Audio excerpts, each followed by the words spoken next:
नमस्कार बच्चों, कैसे हैं आप सब। उम्मीद करता हूं कि आप सब अच्छे से होंगे, स्वस्थ होंगे, मस्त होंगे, अपने घरों में बैठ कर के अपनी स्टडीज़ को कंटिन्यूसली एंजॉय कर रहे होंगे। मैं संतोष पांडे CLC सीकर से आपका स्वागत करता हूं आज के इस वीडियो लेक्चर में। और आज के इस लेक्चर में ओरिजिन ऑफ लाइफ से रिलेटेड हम लोग जो बायोलॉजिकल इवोल्यूशन है वो स्टडी करने वाले हैं। ओपेरिन की थियरी में जो बायोलॉजिकल इवोल्यूशन वाला पार्ट है उस चीज़ को हम लोग आज स्टडी करने वाले हैं। क्लियर है ना। अब तक हम लोगों ने जो ओरिजिन ऑफ लाइफ से रिलेटेड ओल्ड थियरीज थी उनको पढ़ लिया है, और ओपेरिन और हेल्डेन की थियरी में जो केमिकल इवोल्यूशन से रिलेटेड बातें थी उसको पढ़ लिया है। और इसी के साथ साथ आप ध्यान दीजिए, हम लोगों ने मिलर का एक्सपेरिमेंट पढ़ लिया है, और बायोलॉजिकल इवोल्यूशन हम लोगों ने पिछले लेक्चर में स्टार्ट किया था, और बायोलॉजिकल इवोल्यूशन के लिए कुछ एसेंशियल फैक्टर्स जो होने चाहिए उनको हम लोगों ने डिस्कस किया था। तो आज हम लोग डिस्कस करेंगे स्टेप्स ऑफ बायोलॉजिकल इवोल्यूशन। ठीक है ना। बायोलॉजिकल इवोल्यूशन में कौन कौन से स्टेप्स हैं उन स्टेप्स की बात करेंगे। तो चलिए बिना आपका समय वेस्ट किए आते हैं टॉपिक पर। क्लियर। चलिए स्टार्ट करते हैं। तो यहां पर आप देखेंगे first of all steps of biological evolution.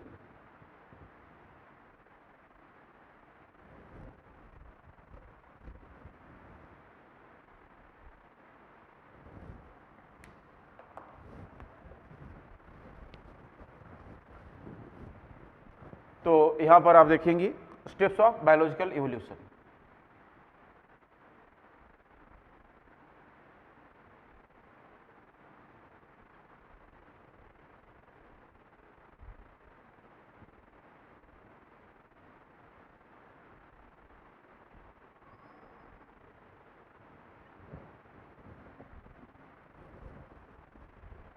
इसमें बायोलॉजिकल इवोल्यूशन में जो सबसे पहले हम लोग देखेंगे वो है origin of प्रोटोबायोन्ट्स।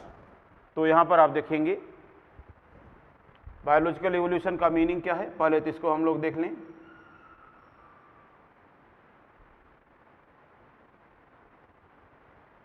Origin of first living form,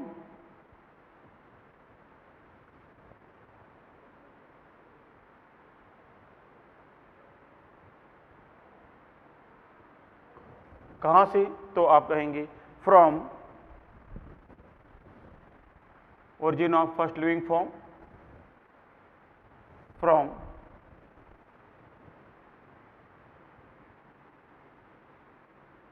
non living organic molecules.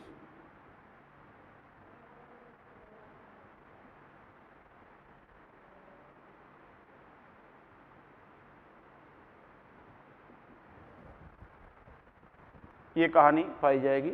फिर इसी के साथ साथ यहाँ पर हम लोग देखेंगे कि अब ये कौन कौन से स्टेप्स हैं, आइए देखते हैं। नंबर 1 यहाँ पर हम लोग देखेंगे ओरिजिन ऑफ प्रोटोबायोन्ट्स।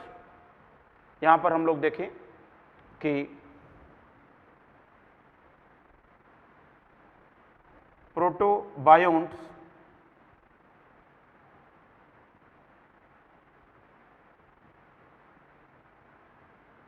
या प्रोटोबायोन्ट की उत्पत्ति।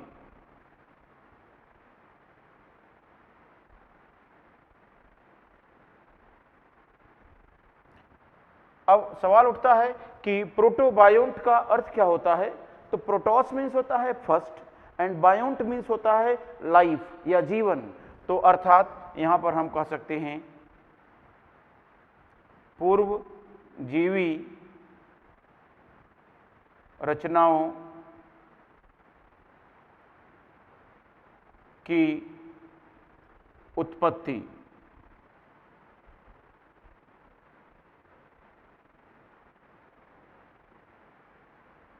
पूर्वजीवी रचनाओं की उत्पत्ति, ये कहानी हो जाएगी।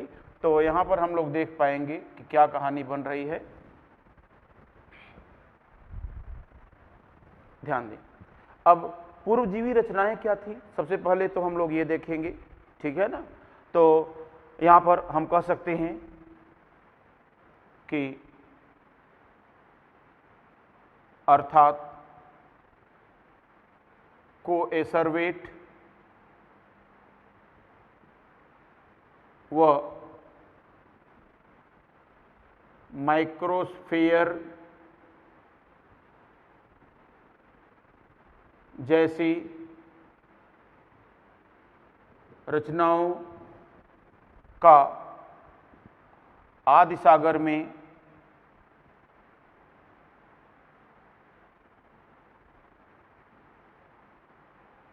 उत्पन्न होना। इस तरह से यहां पर आप देखेंगे आदि सागर में उत्पन्न होना। अब इतनी चीज हम लोग देखें तो हमें समझ में आ जाना चाहिए कि ये क्या है। आइए समझने की कोशिश करते हैं कि ये पूर्वजीवी रचनाएं या प्रोटोबायोन्ट्स होते क्या है, इस पर हम लोग बात करेंगे। तो यहां पर आप देखेंगे, जैसे आप ध्यान दीजिए,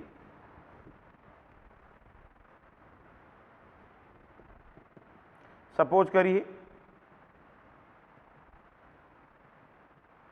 कि ये आदि सागर था और इसी में यहाँ पर हम लोग देखें कि इसी में माइक्रोमोलिक्यूल्स और साथ साथ आप ध्यान दीजिए कुछ मैक्रोमोलिक्यूल्स, ये और भी कुछ मैक्रोमोलिक्यूल्स इस तरह से ऐसे घुले हुए थे। इस तरह से आदि सागर में माइक्रोमोलिक्यूल एवं मैक्रोमोलिक्यूल दोनों तरह की रचनाएं घुली हुई थी। तो इसमें क्या हुआ,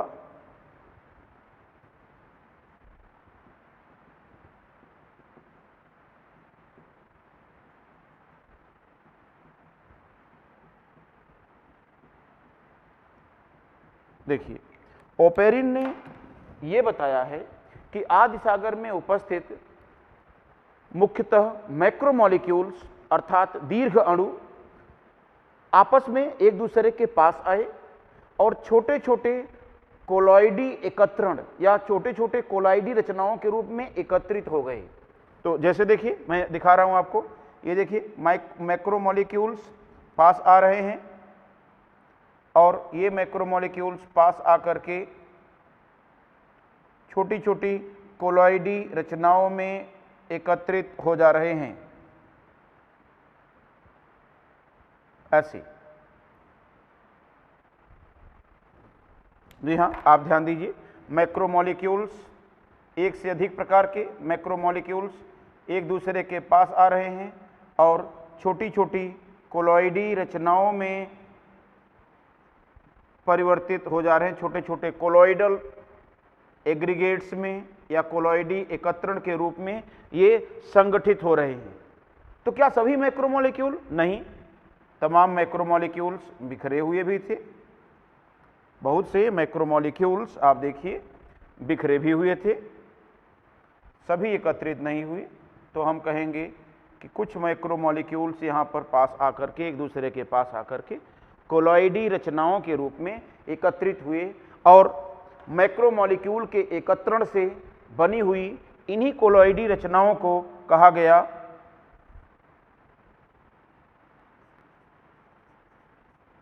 प्रोटोबायोन्ट्स। क्या कहा गया जी? प्रोटोबायोन्ट्स या पूर्वजीवी रचनाएं।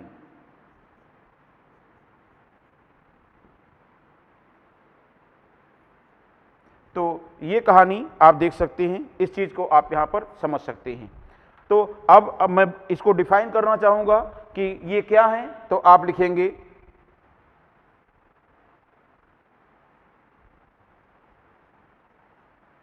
मुख्यतः मैक्रोमोलिक्यूल्स की एकत्रण से बनी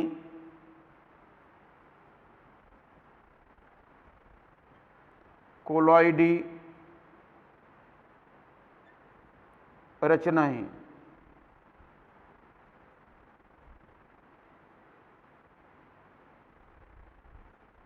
कोलॉइडी रचनाएं। इस तरह से आप देख पाएंगे ये हैं पूर्वजीवी रचनाएं। उम्मीद करता हूं कि आप समझ जाएंगे इनको।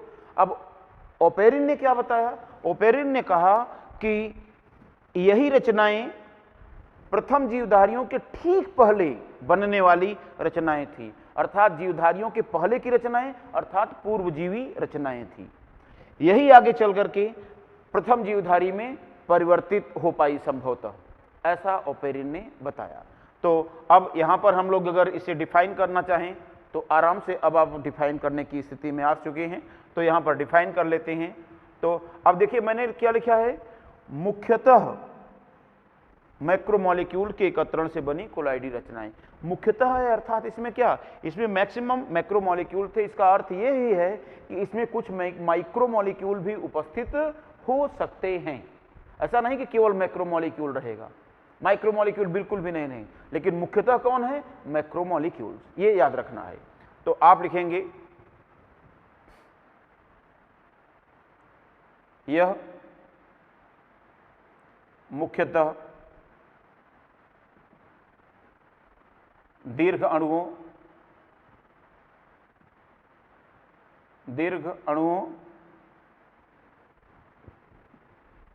के एकत्रण से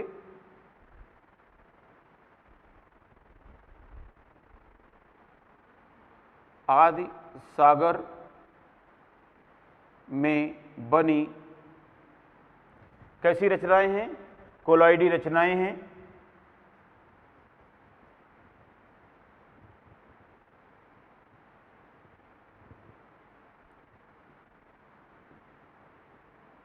रचनाएं थी जो प्रथम जीवधारियों की पूर्ववर्ती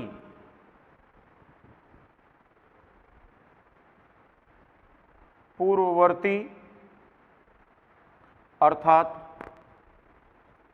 प्रीकर्सर रचनाएं मानी गई हैं, अर्थात इन्हीं से आगे चलकर प्रथम जीवधारी का निर्माण हुआ, अर्थात इन्हीं से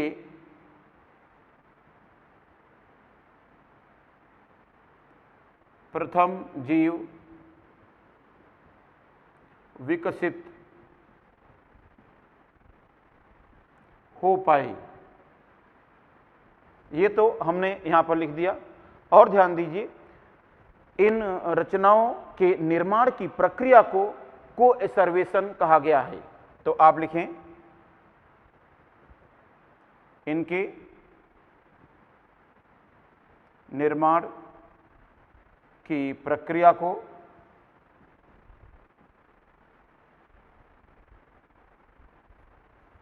कोएसर्वेशन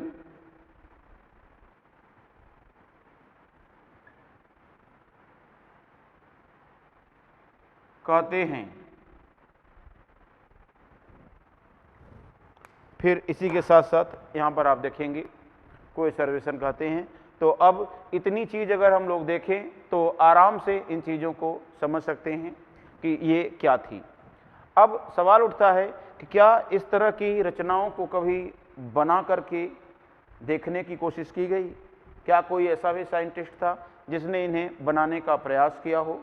जी बिल्कुल, ओपेरिन ने भी इनको बनाने का प्रयास किया और एक दूसरे साइंटिस्ट सिडनी फॉक्स हुए, उन्होंने भी इसको बनाने का प्रयास किया।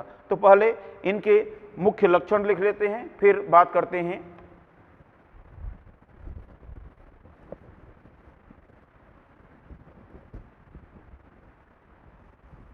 तो इनमें आप देखेंगे लक्षण,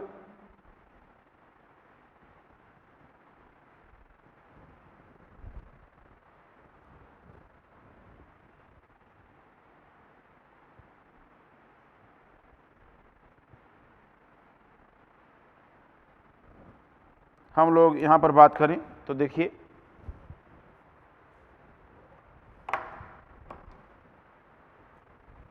ध्यान दें,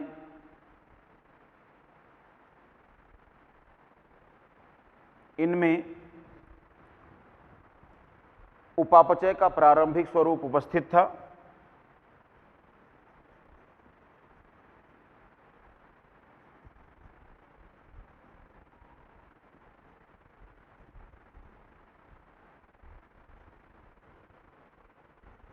आरंभिक स्वरूप उपस्थित था। ध्यान दीजिए, अब आरंभिक स्वरूप उपस्थित था इसका मतलब क्या है, अर्थात ध्यान दें, इसका अर्थ ये होता है कि बाह्य पदार्थों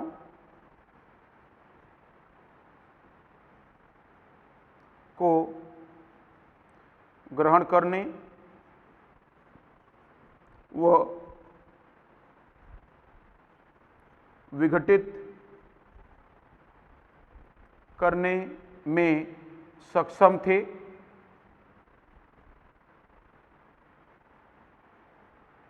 एक तो ये अर्थ हो गया। इसी के साथ साथ आप देखेंगे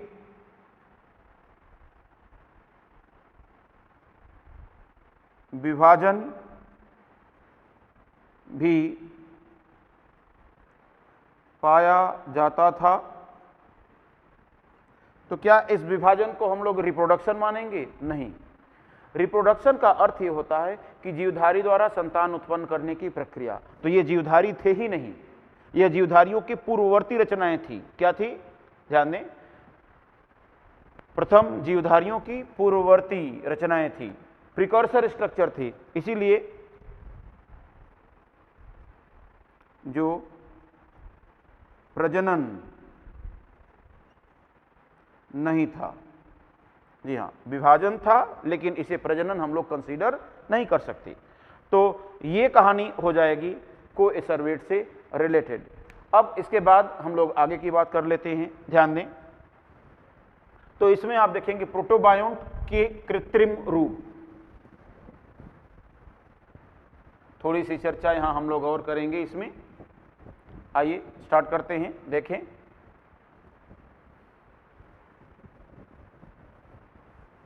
हाँ जी, ध्यान दीजिए, प्रोटोबायोंट्स के कृत्रिम रूप या पूर्वजीवियों के कृत्रिम रूप। अब ये दो हैं जिनको साइंटिस्ट ने बनाया है, मैं आपको दिखा दे रहा हूं यहां पर।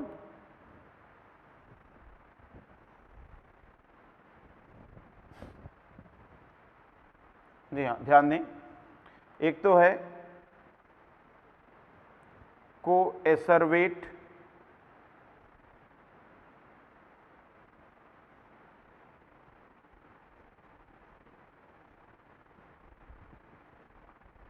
ओपेरिन द्वारा निर्मित, और दूसरे नंबर पर हम लोग देखेंगे माइक्रोस्फीयर्स।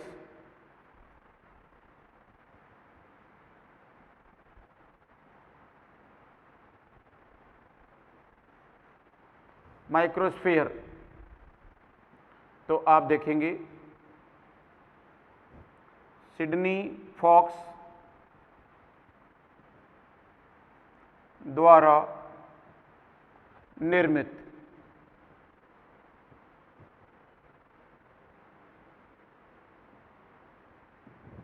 तो ये कहानी हो जाएगी। फिर यहां पर हम लोग देखेंगे कोएसरवेट और माइक्रोस्फीयर, ये दो कंडीशन हैं, इसको आप देखिए।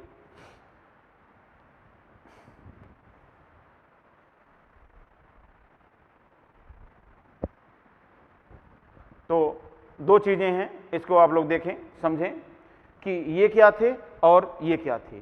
तो सिंपली यहां पर हम लोग देखेंगे कि इनका निर्माण किस तरह से किया गया था। तो आप देखिए,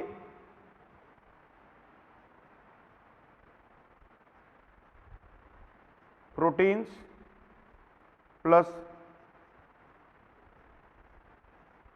पॉलीसैकेराइड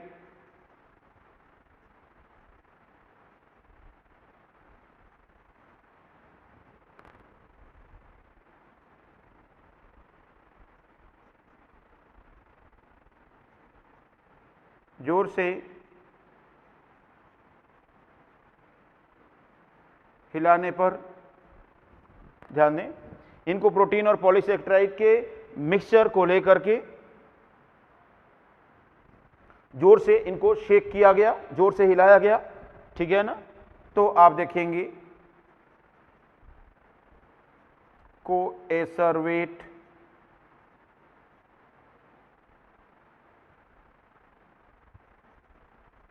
का निर्माण। मैं बात करने जा रहा हूं, यहां पर आप देखिए कोएसरवेट का निर्माण। तो इस तरह से ये निर्माण हो पाया था। अर्थात सिंपली अगर हम देखें तो कोएसरवेट थी क्या, तो इसमें एक लाइन निकल करके आती है कि यह प्रोटीन व पॉलीसैकेराइड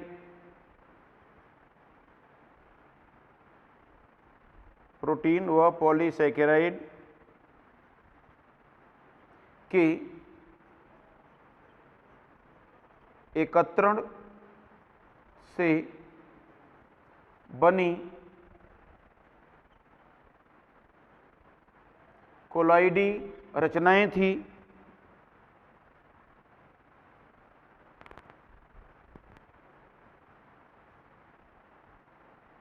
जो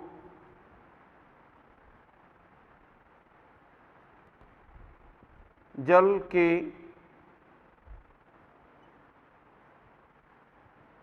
अणुओं के आवरण से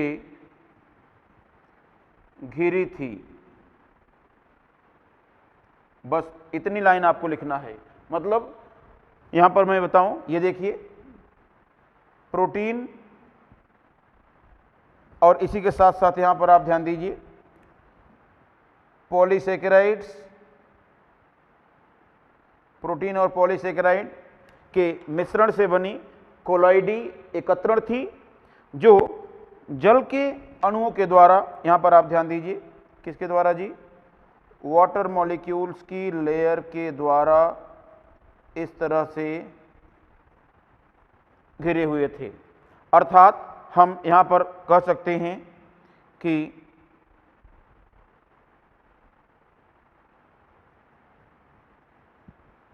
प्रोटीन पॉलीसैकेराइड और जल के अणु, ये तीनों को मिलाकर के बना हुआ था क्या, कोएसरवेट। इस तरह से ये कहानी थी कोएसरवेट की। अब आइए देखते हैं कि माइक्रोस्फीयर क्या थे। तो यहां पर आप देखेंगे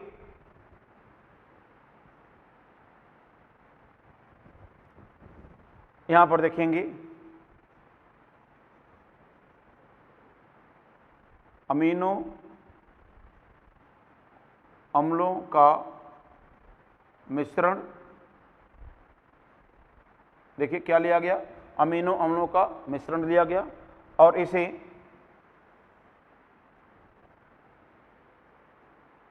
क्या किया गया, इसे उच्च ताप पर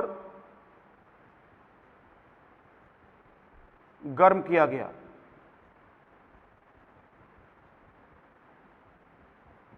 अब उच्च ताप पर गर्म करने पर निर्माण क्या हुआ, प्रोटीन का निर्माण या प्रोटीनोइड का निर्माण।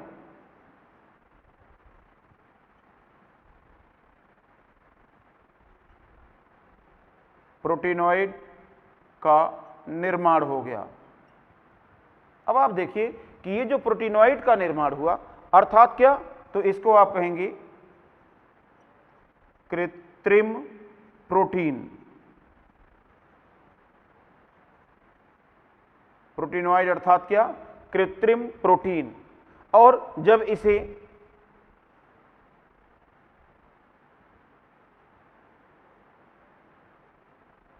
ठंडे जल में रखने पर, जब ठंडे जल में इसे डाल दिया गया तो उन्हीं प्रोटीन्स के, या कह लीजिए कि कृत्रिम प्रोटीन का कोलॉइडी एकत्रण बन गया। तो आप देखिए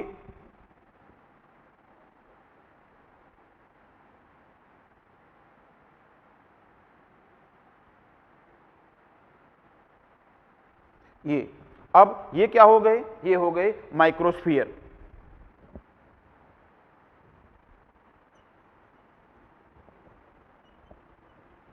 ये हो गए माइक्रोस्फीयर, अर्थात इनको हम डिफाइन कैसे करेंगे, तो सिंपली कहेंगे कि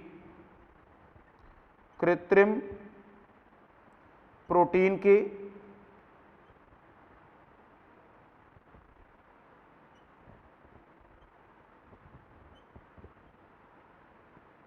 कोलॉइडी एकत्रण, इस तरह से आप देख पाएंगे कृत्रिम प्रोटीन के कोलॉइडी एकत्रण। तो कुल मिलाकर के यहां पर हम लोग देख पाएंगे इन चीजों को। अब सवाल उठता है कि इन दोनों की थोड़े से लक्षण की बात कर लेते हैं कि इन दोनों में क्या विशेष लक्षण थे। तो सिंपली यहां पर हम लोग देखेंगे कि आइए देखते हैं।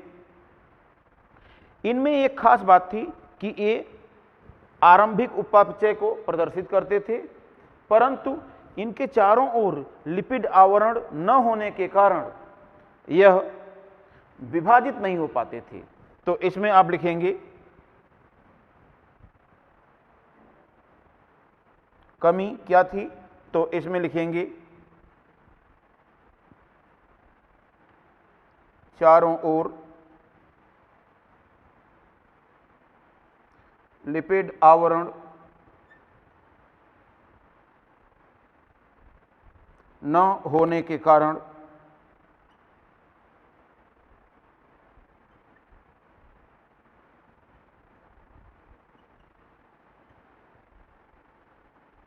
विभाजित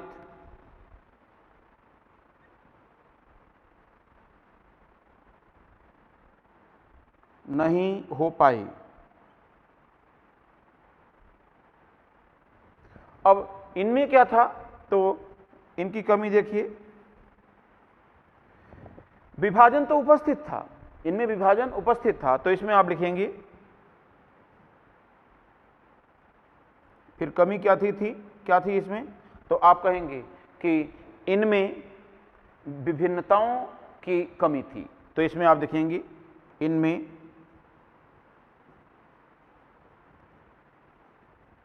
विभिन्नताओं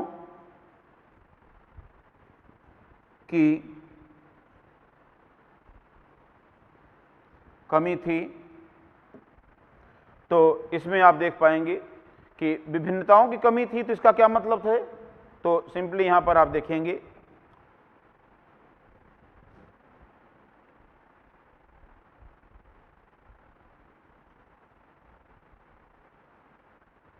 जबकि, ध्यान दीजिएगा यहां पर हम करेंगे जबकि विभाजन उपस्थित था।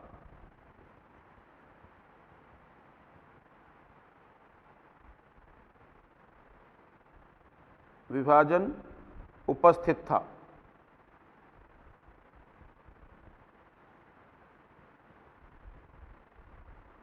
तो ये कहानी आप यहां पर देख सकते हैं। इस तरह से इनकी कमी ये थी कि विभाजित नहीं हो पा रहे थे, इनमें विभाजन था लेकिन इनमें विभिन्नताएं नहीं थी। तो कुल मिलाकर के ये जो पूर्वजीवियों के कृत्रिम रूप थे, आर्टिफिशियली फॉर्म प्रोटोबायोन्ट थे, ये आदि सागर में बने हुए प्रोटोबायोन्ट के एग्जैक्ट सिमिलर थे या ऑलमोस्ट सिमिलर थे। तो आपका जवाब यही होना चाहिए कि ऑलमोस्ट सिमिलर थे, एग्जैक्ट पूरी तरह से उनसे समानता प्रदर्शित नहीं कर पाए थे। क्लियर है ना। तो अब इतनी बात हुई प्रोटोबायोन्ट की उत्पत्ति से संबंधित। अब इसके आगे हम लोग देखेंगे कि अगला स्टेप। तो आइए नेक्स्ट स्टेप की बात करते हैं। तो उसमें हम लोग देखें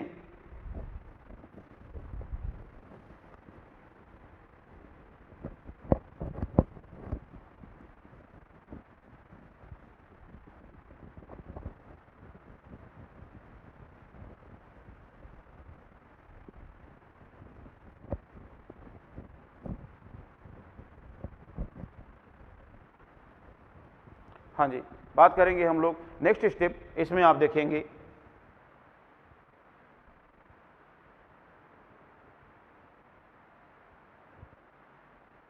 इयोबायोंट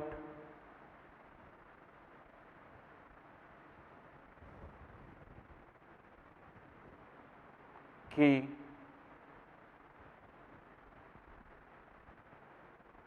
उत्पत्ति जो प्रथम जीवधारी थे। ध्यान दें, इयोबायोंट की उत्पत्ति जो प्रथम जीवधारी थे। तो सिंपली यहां पर आप देख पाएंगे क्या कहानी होगी।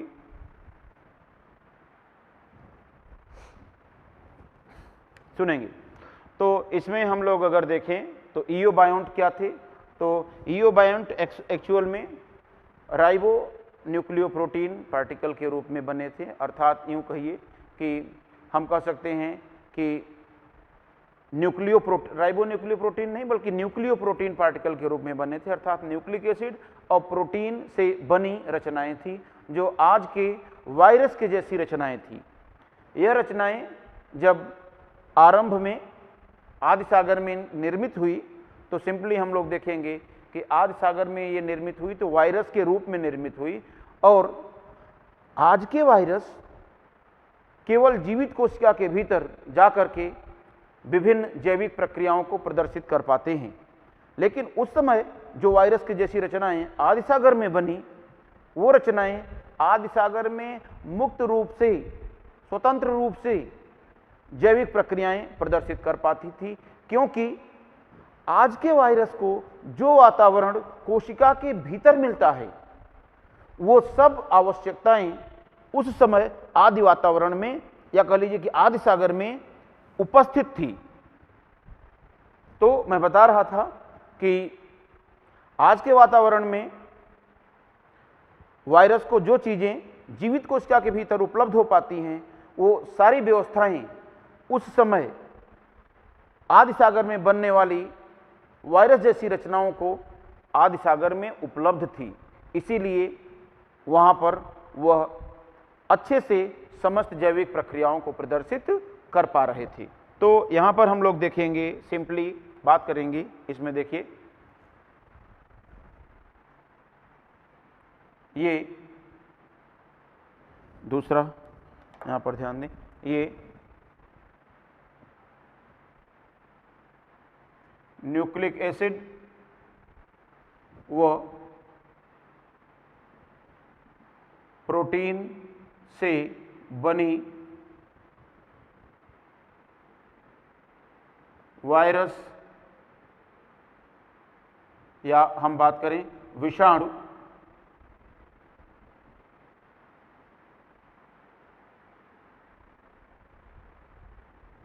जैसी रचनाएं थी।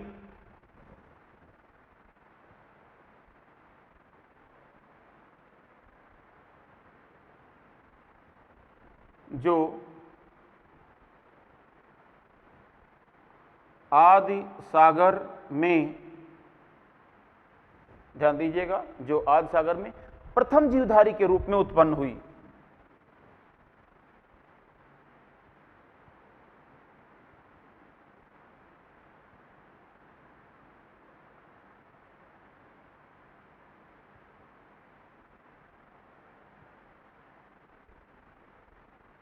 प्रथम जीव के रूप में उत्पन्न हुई। तो ये बात यहां पर आप देख पाएंगे। ये मतलब फर्स्ट लिविंग ऑर्गेनिज्म कौन थे? वो थे इयोबायोंट्स। तो फिर इस तरह से आप देखेंगे, और यहां पर आप ध्यान दीजिए, यहां लिखेंगे नोट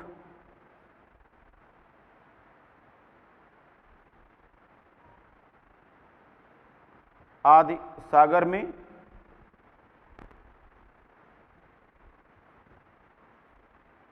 विभिन्न रासायनिक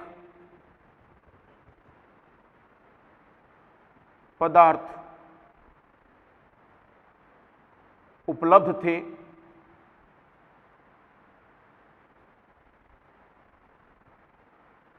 उपलब्ध थे।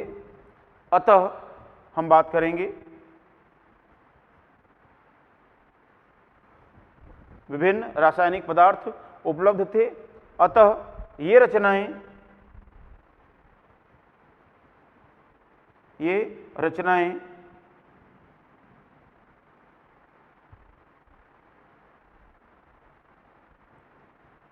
स्वतंत्र रूप से जैविक क्रियाएं प्रदर्शित करती थी।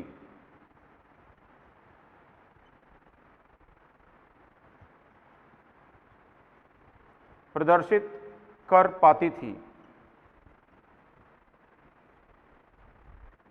अब नोट में ही एक और पॉइंट हमको लिखना है जो काफ़ी इंपॉर्टेंट है, तो मैं दूसरे कलर का यूज कर लेता हूं। यहां पर आप देखेंगे अब इनका पोषण कैसा था और इनका श्वसन कैसा था।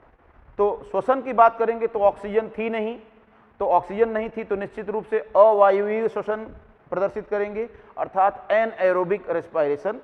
और ध्यान दें तो और पोषण कैसा था, इनमें स्वयं से अपने भोज्य पदार्थों का संश्लेषण करने की क्षमता नहीं थी, बाह्य रासायनिक पदार्थों को, आसपास से रासायनिक पदार्थों को ग्रहण करते थे।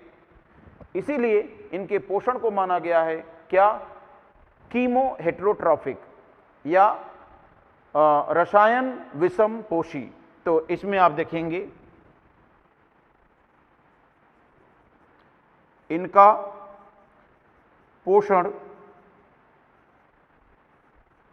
क्या था जी, रसायन विषमपोषी,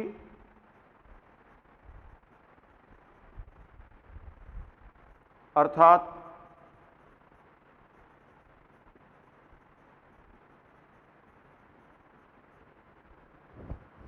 कीमो हेटेरोट्रॉफिक था।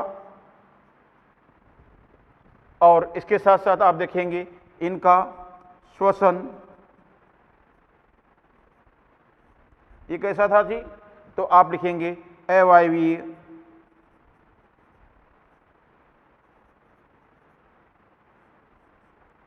अर्थात हम कह सकते हैं एनएरोबिक।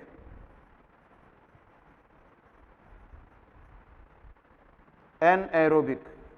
तो ये कहानी आप यहां पर देख सकते हैं। इस तरह से आप इन चीजों को आसानी से समझ सकते हैं। तो आप ध्यान देंगे, हम सिंपली कह सकते हैं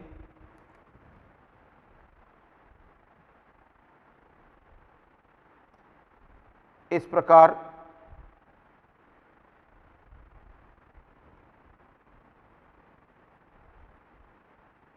प्रथम जीवों की उत्पत्ति न्यूक्लिक अम्ल आधारित तंत्रों के रूप में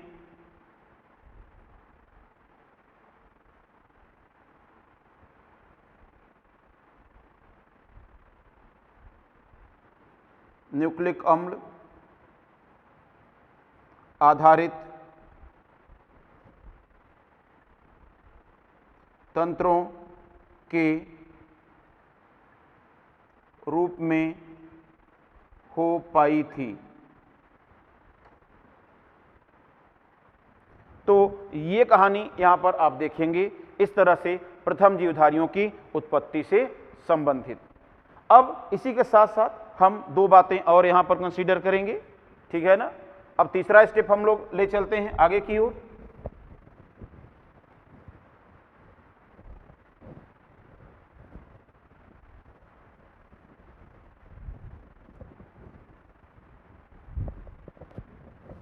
जी हाँ, यहां पर हम लोग देखेंगे बच्चों कि थर्ड स्टेप इसमें हम लोग देखें, समझने की कोशिश करें। तो इसमें आप देखेंगे पूर्व केंद्र की रचनाओं की उत्पत्ति,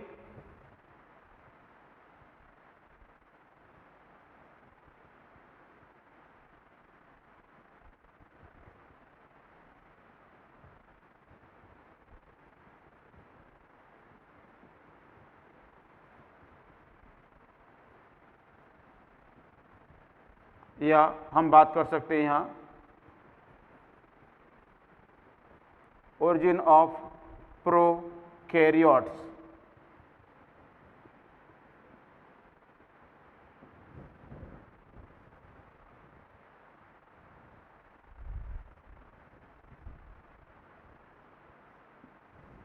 तो यहाँ पर आप देखेंगे ओरिजिन ऑफ प्रोकैरियोट्स की बात करें तो सिंपली यहाँ पर हम लोग देख पाएंगे क्या कहानी है। तो इसमें आप देखेंगे, जी हाँ, पूर्व केंद्र की रचनाओं की उत्पत्ति या ओरिजिन ऑफ प्रोकैरियोट्स, ये कब ओरिजिनेट हो पाए, ये कैसे ओरिजिनेट हो पाए। तो सिंपली आप देखेंगे कि आरंभ में जो प्रोकैरियोटिक रचनाएं उत्पन्न हुई उनमें पोषण हेटेरोट्रॉफिक ही था और जो श्वसन था वह अवायवीय ही था। तो इसमें आप लिखेंगे ये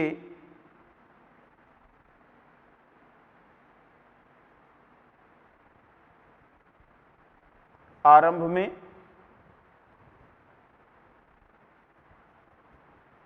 अवायवीय व रसायन विषमपोषी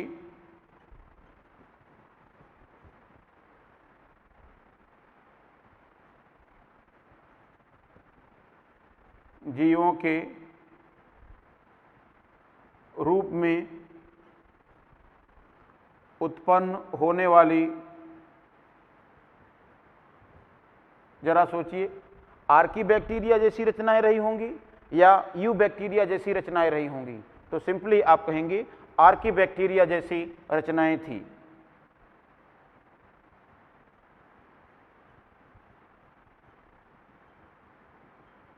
आर्की बैक्टीरिया जैसी रचनाएं थी।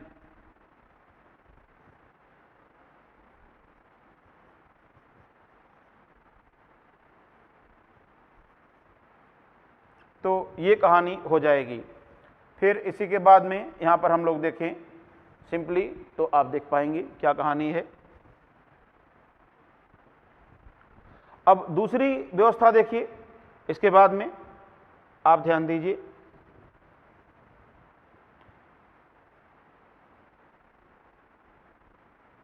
अब हम देखेंगे कि ऐसी प्रोकैरियोटिक रचनाओं की उत्पत्ति जो स्वपोषी स्वभाव की थी, जो स्वयं से अपने भोजन की व्यवस्था कर सकती थी, स्वयं से अपने भोज्य पदार्थों का निर्माण कर सकती थी। तो आप लिखेंगे स्वपोषण का आरंभ,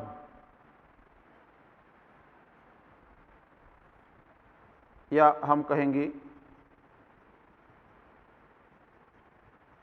बिगिनिंग ऑफ ऑटोट्रॉफिज्म। जी हाँ, स्वपोषण का आरंभ या बिगिनिंग ऑफ ऑटोट्रॉफिज्म। तो यहाँ पर हम लोग देख पाएंगे कि स्वपोषण कैसे आरंभ हुआ, उस चीज़ को समझने का प्रयास करें। तो इसमें आप देखिए, हाँ जी देखिएगा, तो यहाँ पर कंसीडर करें हम लोग, तो ज़रा सोचें इसको। तो इसमें आप ध्यान देंगे, सीधे कहेंगे कुछ प्रोकैरियोटिक जीवधारियों में म्यूटेशन के फलस्वरूप स्वपोषण की क्षमता विकसित हो पाई। तो इसमें आप लिखेंगे कुछ प्रोकैरियोटिक जीवों में म्यूटेशन अर्थात उत्परिवर्तन, उत्परिवर्तन का अर्थ होता है कि डीएनए में कोई परिवर्तन होना, डीएनए में कोई परिवर्तन होना जिससे कि लक्षण बदल जाए। तो आप देखेंगे म्यूटेशन के फलस्वरूप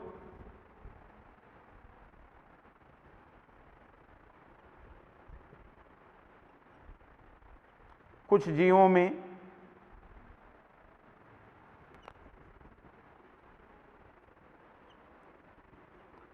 स्वपोषण की क्षमता विकसित हो पाई।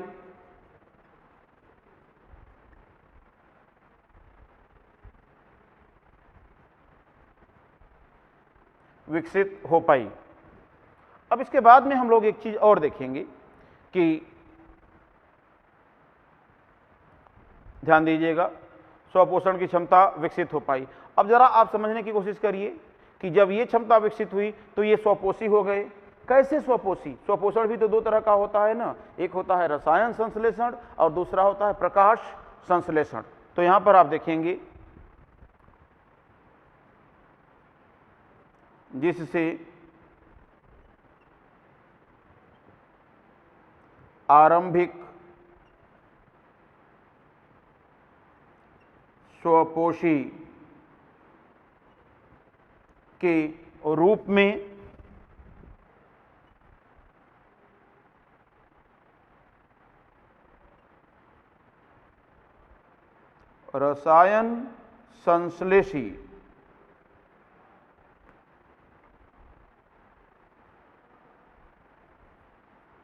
रसायन संश्लेषी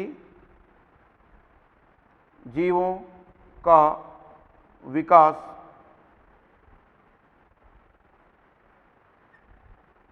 हो पाया।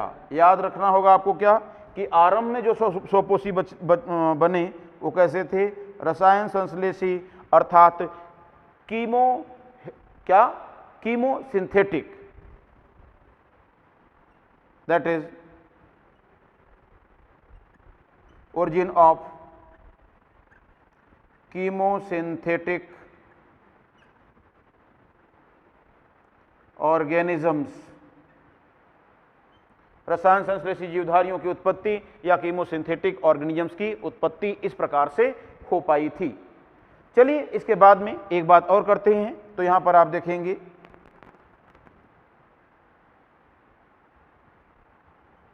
प्रकाश संश्लेषण का आरंभ।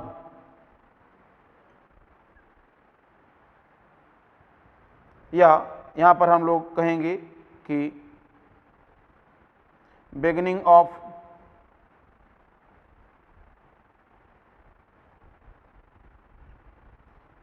फोटोट्रॉफिज्म।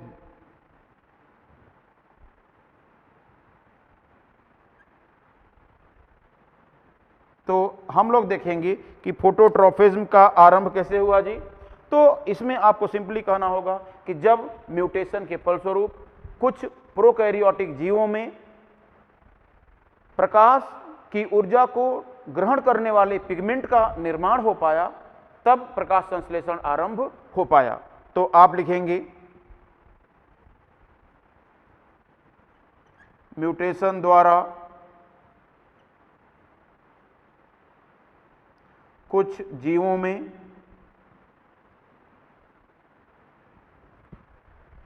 क्लोरोफिल, बैक्टीरियो क्लोरोफिल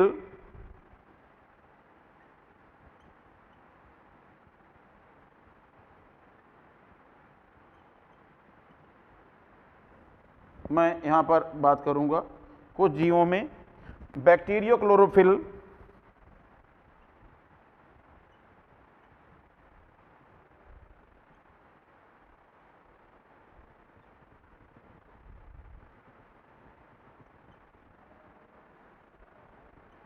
का विकास होने पर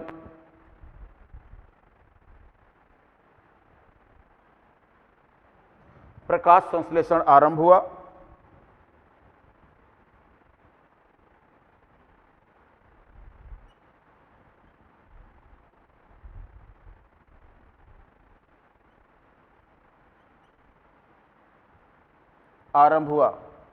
परंतु इसमें हाइड्रोजन स्रोत के रूप में जल के स्थान पर H2S जैसे पदार्थ, हाइड्रोजन सल्फाइड जैसे पदार्थ उपयोग में लाए गए।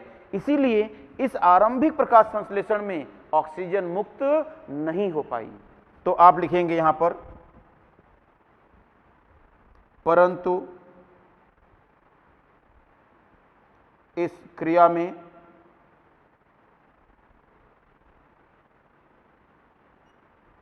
हाइड्रोजन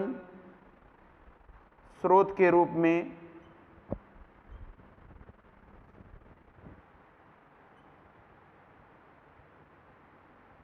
इस क्रिया में हाइड्रोजन स्रोत के रूप में जरा आप देखिए किसका उपयोग हो पाया, तो आप देखेंगे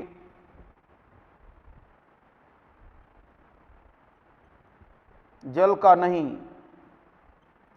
बल्कि किसका उपयोग हुआ, H2S।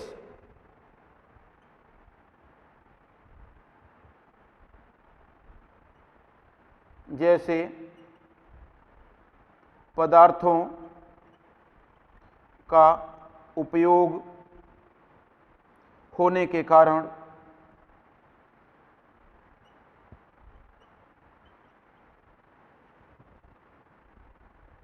O2 मुक्त नहीं हो पाई।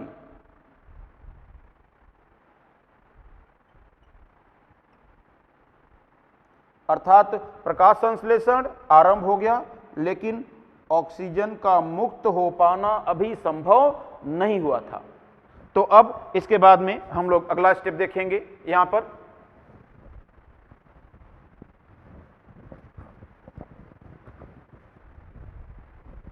जी हाँ, सिंपली हम बात करेंगे, यहां पर कहेंगे कि अब किसका 6th पॉइंट देखेंगे,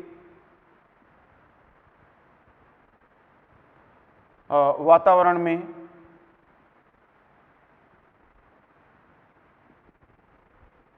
O2 का मुक्त होना।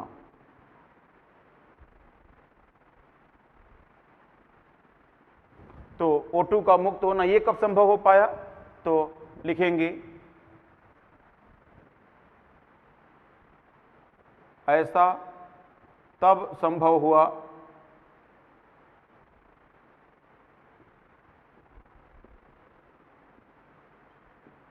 जब कुछ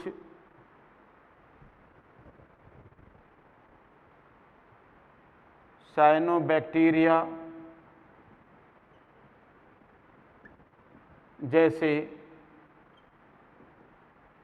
जीवों ने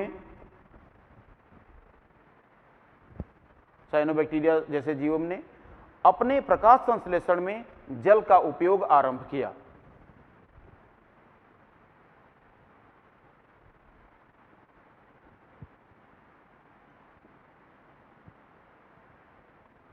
संश्लेषण में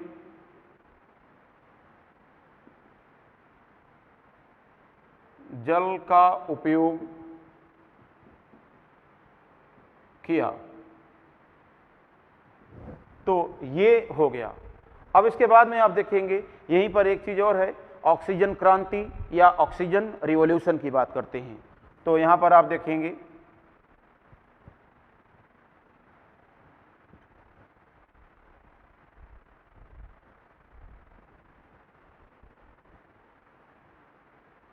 ऑक्सीजन क्रांति या O2 रिवॉल्यूशन। जी हाँ, ऑक्सीजन क्रांति की बात अगर हम लोग करेंगे तो ऑक्सीजन क्रांति देखिए इसमें क्या हुआ, तो इसमें आप देखेंगे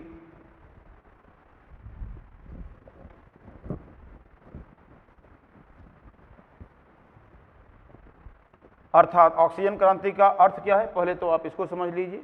तो इसमें लिखेंगे वातावरण में ऑक्सीजन के मुक्त होने के कारण होने वाले महत्वपूर्ण उद्विकासीय परिवर्तनों को ऑक्सीजन क्रांति कहते हैं।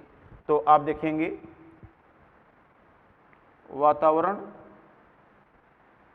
में O2 के मुक्त होने के कारण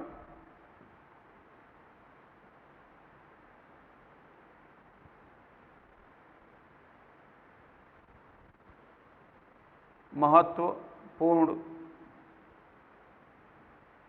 विकासीय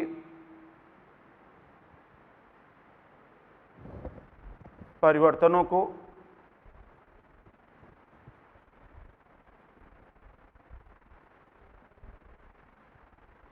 O2 रिवॉल्यूशन कहते हैं।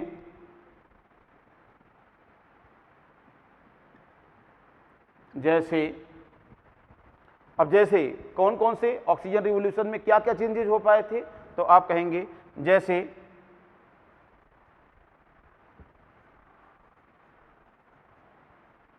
जीवों में वायुवीय श्वसन का आरंभ, जी हाँ आप ध्यान दीजिए, जीवों में वायुवीय श्वसन का आरंभ, या इससे भी पहले अगर हम बात करें तो हम कह सकते हैं कि वातावरण का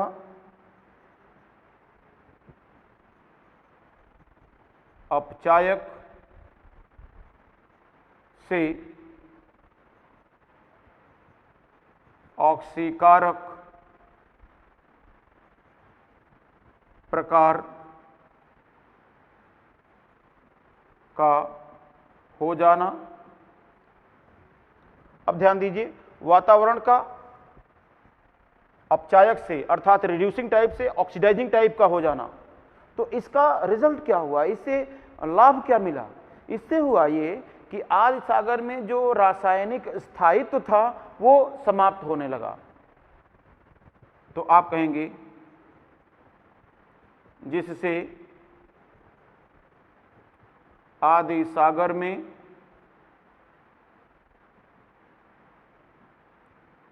रसायनों का तेजी से विघटन हुआ। और इसी के साथ और क्या हो जाएगा, तो दूसरा चेंज ये आ जाएगा कि जीवों में जो अब तक एनाएरोबिक रेस्पिरेशन चल रहा था, कम एटीपी की उपलब्धता थी, अब वायुवीय श्वसन का आरंभ होने लगा। जीवों में वायुवीय श्वसन का आरंभ, जिससे एटीपी की उपलब्धता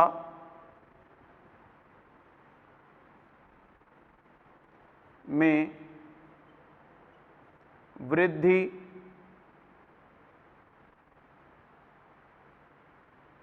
हुई। क्या? एटीपी की उपलब्धता में वृद्धि हुई। तो ये कहानी हो गई, ठीक है ना। और उपापचयी दर में वृद्धि हुई, अर्थात जो जीवधारी एरोबिक रेस्पिरेशन करते हैं उनका मेटाबॉलिक रेट ज़्यादा होता है। तो इस तरह से आप देखेंगे। और क्या, तो और आप लिखेंगे वायुमंडल के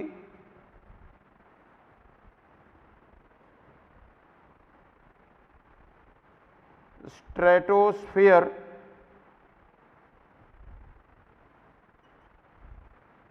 में, वायुमंडल के स्ट्रेटोस्फीयर में एक खास चेंज हुआ। क्या? ओजोन परत का निर्माण हुआ।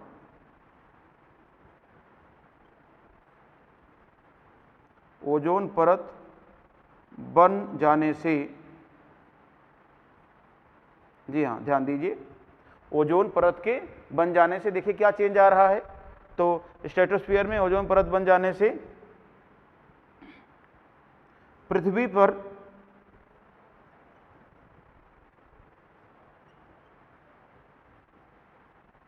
आने वाले यूवी विकिरण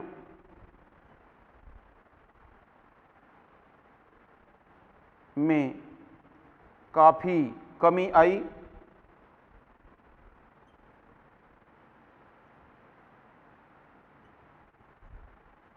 काफी कमी आई।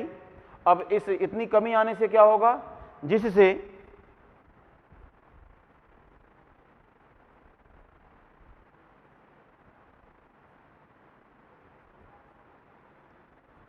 यहाँ का वातावरण जीवों के लिए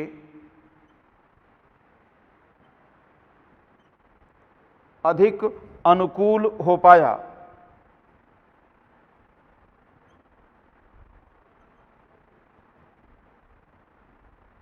अधिक अनुकूल हो पाया। तो ये कहानी थी बच्चों यहां तक की, समझ रहे हैं ना। तो अब इसके बाद में आज का जो लेक्चर है इसको यहीं पर हम लोग रोकेंगे, ठीक है ना, क्योंकि लगभग 1 घंटे हो भी गया है। तो आज के लेक्चर को यहाँ पर रोक लेंगे। आगे की चीज़ें अगले लेक्चर में आपके साथ शेयर करेंगे, कंटिन्यू करेंगे।